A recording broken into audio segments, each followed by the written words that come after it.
Hey guys, YourAznSpirit here, and today I'm showcasing off my spirit deck. I mean, I'm YourAznSpirit, but you get the point. This is my spirit deck, and just to let everyone know, this deck is casual use only, just for fun. But I always liked the spirit archetype. It's not archetype, category, right? They always use monsters from Japanese mythology and Chinese mythology. I think to me it's really cool. But anyways, let's get started. Always like, subscribe, and leave a comment and tell me what you think. Alright, so starting off with the deck profile, I play one Nigitama. I should be playing more, but it's fine. So basically, when he's normal summon, you get to normal summon another spirit monster. And then if this is in the graveyard, like let's say you spirit advanced summon or tribute summon, and then he goes to the graveyard, you get to draw one card. So that's pretty cool. All spirit monsters are also flip effect monsters, just to let you know. So I play one copy of him, and then I play two copies of what's his name, Aratama, I think. Yeah, Aratama. So two copies of Aratama. This guy is your searcher for your entire deck. Yes, I should be playing 3 copies, but it's also a casual deck, and your hand tends to like clog up, and I want to like add more variety to the deck. So basically, whenever he's normal summoned or flipped, you get to search for spirits, and at the end of the turn he just goes back in your hand. Alright, so and then I play one of I don't know the English name, but Japanese name is Kawano Kami. Was it? Maybe it was called Hebo. Maybe, I'm not sure. I think he's more of a Chinese god, but yeah. What was I talking about? Yeah, never mind. Spirits, man, they're old. But basically, you normal summon this guy, and when you normal summon him, you get to target opponent's monster, and you change that monster into a spirit monster, and then at the end of the turn, they have to bounce back that monster back to the hand, and it's a nice 1800 beast stick. And then I play one Amaterasu. Do I need to explain? Like, when he's on the field, he's basically a floodgate. Only spirit monsters' effects can be activated. Finish. And then I play one what's his name? Yasha. It's a nice 1900 beast stick, and when summoned, I target a 1 spell and trap card and put it back in the opponent's hand. So it gets annoying at best. I play one White Rabbit of Inaba. He's a direct attacker, like just 700 attack. Sometimes, you can win a game with him, just for that last few hundred. They got like a board out. You summon him, just attack directly, 700. But yeah, and then I play one what's his face, Hino Kagutsuchi. So his effect is that when he deals damage from by an attack, you discard your opponent's entire hand, right? And then yeah, that's about it. And then I play one Yamato no Dragon. So got the really old guys here, and his effect is when he deals damage to your opponent, you get to draw up to 5 cards. I mean, up to 5 in your hand. So that's pretty cool. And then I play one Amaterasu. Amaterasu's effect is that when she's targeted for an attack, or just targeted in general by an effect, you can flip her up, and then when she's flip summoned, or flipped, yeah, when she's flipped, you get to draw a card. And the best effect happens after that. Everything but her gets banished off the field. Hooray! Now you might be asking, how do I summon these guys to the field with spirits? Well, we'll get to that in a second. because they require 2 tributes each, and I have 1 of each. So you know, this it's a fun deck, and it's not a spirits, but I have them in here. Izanagi. Izanagi. Basically, you banish a spirit from your hand and you special summon him. And when he's on the field, spirit monsters don't go back in your hand at the end of the turn. So I keep him out here just because sometimes I want to keep these bigger guys out without bouncing them back. It's nice to, like, you know, attack with Yamato Dragon and then like keep it on the field, you know. But going on with the with our monster lineup, we have pendulum monsters, and yes, these guys are spirit monsters. So I run 3 sumo spirit Yokozuna, 3 of them just because he's a scale 1, and these pendulum monsters can be special summoned. They are spirits, so if they are normal summon, they get put back in your hand, and other than that, they're pendulum. Well, their pendulum effects is where, like, when you pendulum summon out, they get put back in your hand. Boom. And then their monster effects really doesn't really matter. I never use them in this deck, but it's only 1 skill, so I keep 3 copies. And then I play 2 copies of the Kendo Spirit Kaiden. And he's a scale 9, and they all have the same pendulum effect. And I play 2 copies of the Karate Spirit Kurobi, and he's also a scale 9. So these are all searchable by Aratama, and once you have, like, once you get it going, you can, like, pendulum summon at least 1 or 2 out per turn, depending on where it's coming from, maybe like from your hand and stuff. This deck doesn't really work well with the extra deck. You can put an extra deck, it's up to you. You could possibly put like Electromite or something, up to you. But that's it for the spirit lineup. We're gonna go on with the last of our monsters. I'm playing 3 copies of Battle Fader. Well, mainly because most of the time I don't have a monster on field, and I need to stop them from attacking me, which is scary. And Battle Fader does that really well. Especially it gives you a fodder for a tribute summon next turn, or you can give it to your opponent as a free gift. We'll get to that in a moment. I played 2 copies of oh wait, let me just get into the spells. Alright, I'm going to my spells now. So I played 2 copies of Monarch Stoneforth. This is OCG, so we can play like 3 copies if we wanted to. But I found out playing 3 copies gets bricky, so playing 2 copies, we don't have an extra deck to really utilize, but you can like pendulum summon out, or even have this out on the field. Use this and get your 2 tribute summons out.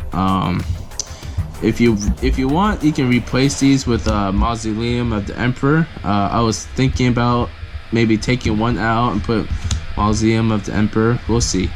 But yeah, I like these 2. It's a nice it gets rid of your opponent's monsters out really nicely. Right, I played 2 copies of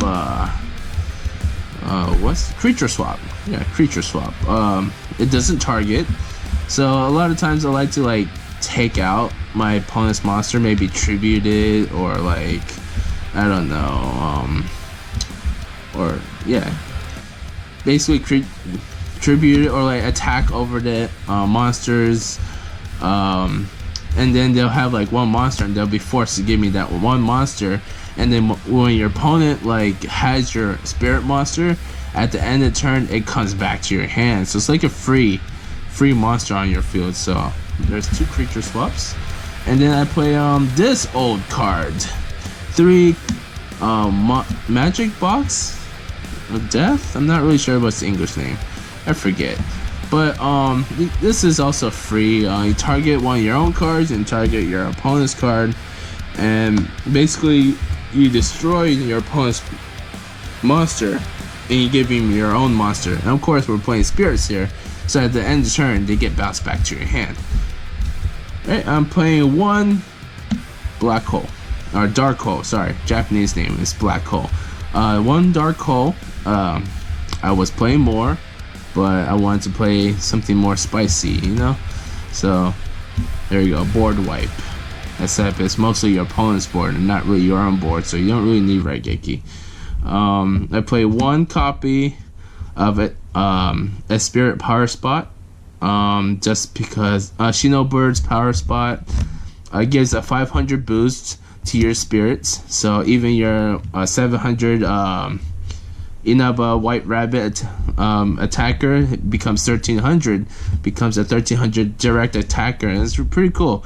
So my monsters get kind of beefy with this, and whenever a wind monster gets bounced back to your hand, you get to search for a ritual card or a spirit monster. So sometimes, because these martial art spirits, they're like spirit monsters, and sometimes attribute my opponent's monster bounces back to my hand at the end of the turn, and I get a free search. So that's pretty nice. And because we are playing OCG, I get to play Harpy's Feather Duster. Yeah. Okay, we're moving on to our traps. And with our traps, well, we're going to be running battle traps. I played 3 copies of Drowning Mirror Force. That's right. 3 copies. Yeah, they're going to get scared attacking me.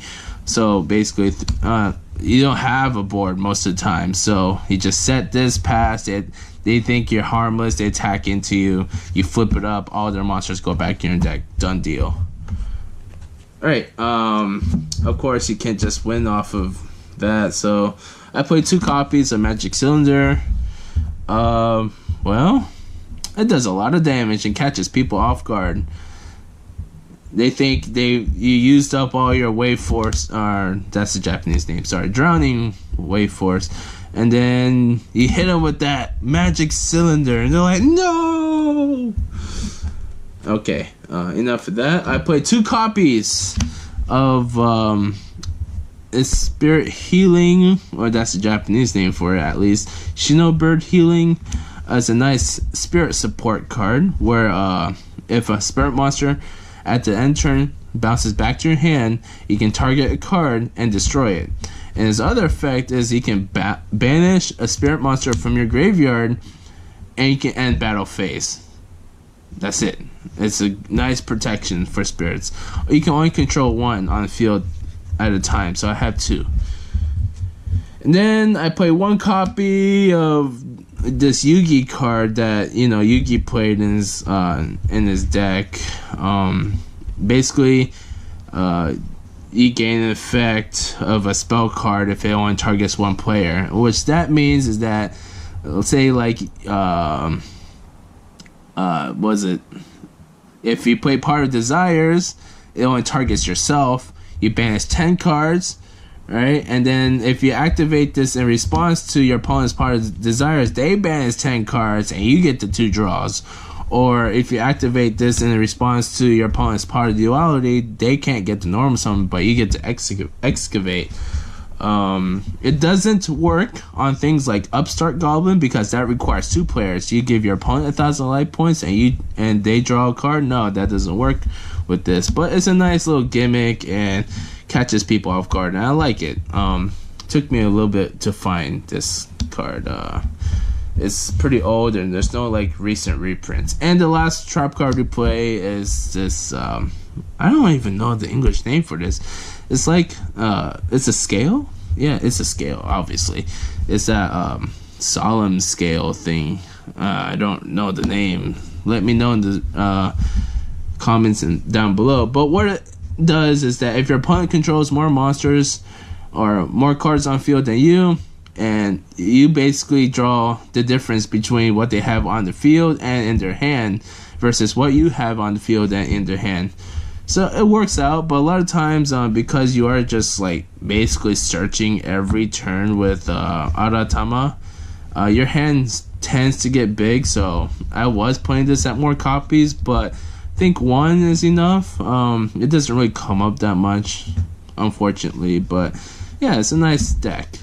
Alright, let's see if I can do like a short combo. It's not really a combo deck though, but we'll see. I'm gonna just shuffle it. And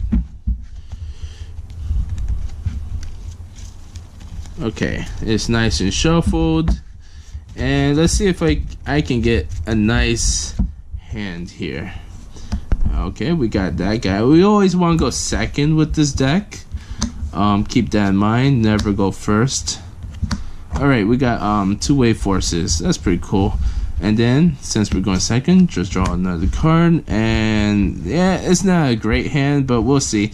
We always normal summon. Effect, target opponent's monster becomes a creature. If they have an 1800 or less attacker, attack. If not, well. And then you just set a card, maybe just set one, and your turn gets bounced back in your hand. And then they're gonna be like, well, maybe they can Phoenix it, Unicorn it, whatever. Maybe you set both of them.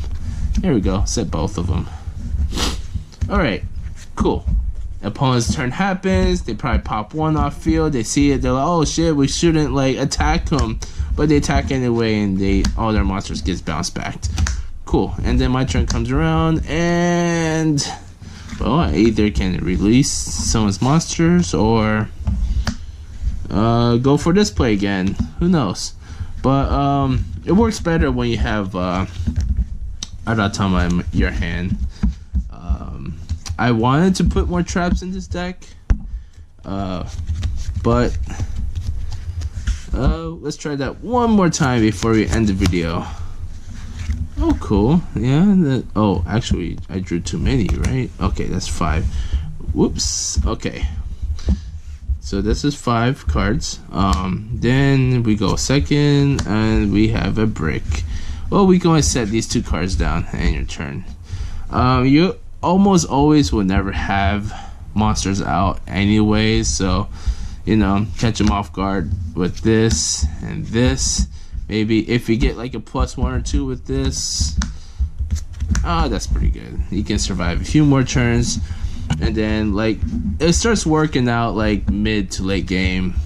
But it's just a casual deck. But anyways,